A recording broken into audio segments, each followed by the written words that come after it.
معزز سامعین، ہمارے عظیم ملک ہندوستان کی پہچان ایک منفرد اور مشترکہ تہذیب و ثقافت کی ترجمان ہے، جہاں مختلف مذاہب، رنگ،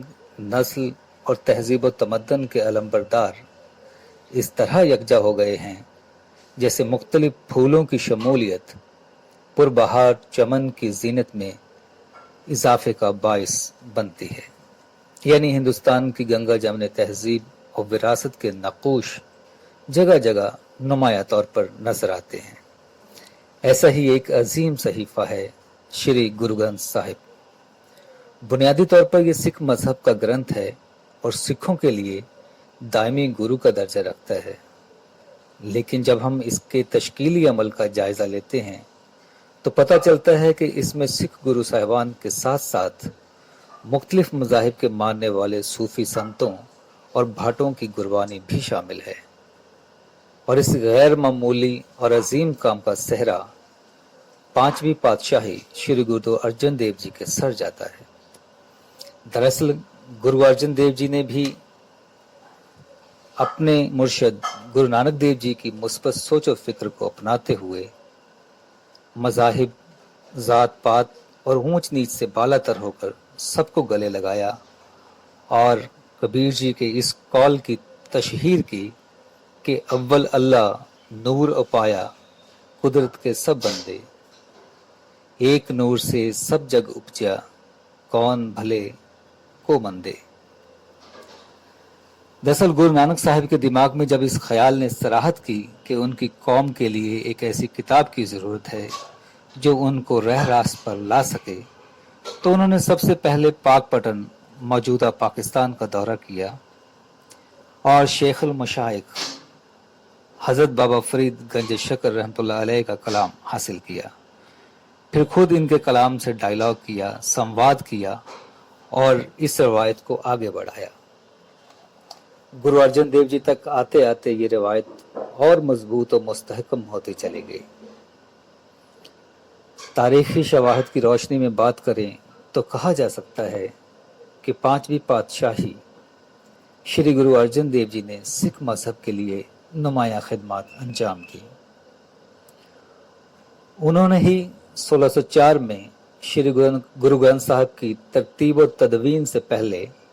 امرتسر میں اس تالاب کا کام مکمل کروایا جس کی شروعات ان کے والد محترم اور چوتھے گرو رام داس جی نے کی تھی۔ پھر انہوں نے ہی دربار صاحب کی شکل میں ایک عبادت گاہ تعمیر کروائی تاکہ سکھ قوم میں قومی یکجہتی کو فروغ دیا جا سکے، یعنی ان کو ایک پلیٹ فارم پر جمع کیا جا سکے۔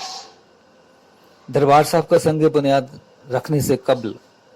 گرو ارجن دیو جی لاہور تشریف لے گئے اور وہاں جا کر انہوں نے مشہور و معروف مسلمان صوفی سائیں میاں میر صاحب سے درخواست کی کہ وہ ہرمندر صاحب کا سنگ بنیاد اپنے دست مبارک سے رکھیں۔ میر صاحب نے یہ درخواست خندہ پیشانی سے قبول کی اور 4 اینٹیں رکھ کر دربار صاحب کی بنیاد رکھی۔ کہا جاتا ہے کہ اس موقع پر اور بھی بہت سے صوفی اکرام کو مدعو کیا گیا تھا، وہ سبھی اس نیک کام میں شریک ہوئے۔ عمارت کے 4 دروازے اس بات کی طرف اشارہ کرتے ہیں کہ بلا تفریق و مذہب و ملت ہر انسان کے لیے اس کے در کھلے ہیں، اور دراصل یہ امن و بھائی چارے کا پیغام دیتے ہیں۔ جیسا کہ پہلے ذکر کیا کہ گرو گرنتھ صاحب کی تصنیف و تالیف گرو ارجن دیو جی کا اہم کارنامہ ہے، جس میں انہوں نے تمام طرح کے فرق مٹاتے ہوئے گرو صاحبان کے ساتھ ساتھ مسلمان صوفیوں، برہمن عالموں یعنی بھاٹوں اور گرو گھر کے شردالوؤں کا کلام بھی شامل کیا تھا۔ اور اس گرنتھ کی شروعات وحدہ لا شریک یعنی ایک اومکار ست نام سے ہوتی ہے۔ یہی ان کا فلسفہ تھا اور یہی ان کا پیغام تھا جس کی حفاظت کے لیے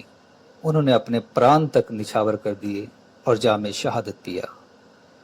ان کی انہی خوبیوں کے لیے انہیں ہمیشہ یاد کیا جائے گا، اور آج ہم اسی مقصد سے انہیں یاد کر رہے ہیں۔ میں مبارکباد دیتا ہوں کویتا کتھا کارواں کے تمام اراکین کو، خصوصی طور پر میڈم جسپریت کور فلک صاحبہ کو، جو لگاتار ان ایکٹیویٹیز میں لگی رہتی ہیں اور ادب، لٹریچر، مذہب، مختلف موضوعات پر وہ سیمینار، مشاعرے کرواتی رہتی ہیں اور لوگوں کو یہ تحریک دیتی رہتی ہیں کہ ہمیں اپنی روایت سے جڑنا چاہیے، ہمیں اپنی وراثت کو پہچاننا چاہیے، اس کی حفاظت کرنی چاہیے، اس کو آگے بڑھانا چاہیے۔ ان تمام کاموں کے لیے میں انہیں مبارکباد پیش کرتا ہوں اور اپنی بات کو گرو ارجن دیو جی کے اس کلام کے ساتھ ختم کرتا ہوں۔ مہربان صاحب مہربان، صاحب میرا مہربان، جیاں سگل کو دے دان، تو کاہے ڈولے پرانیاں تد راکھے گا سرجنہار، جن پیدائش تو کیا سوئی دے آدھار۔ شکریہ۔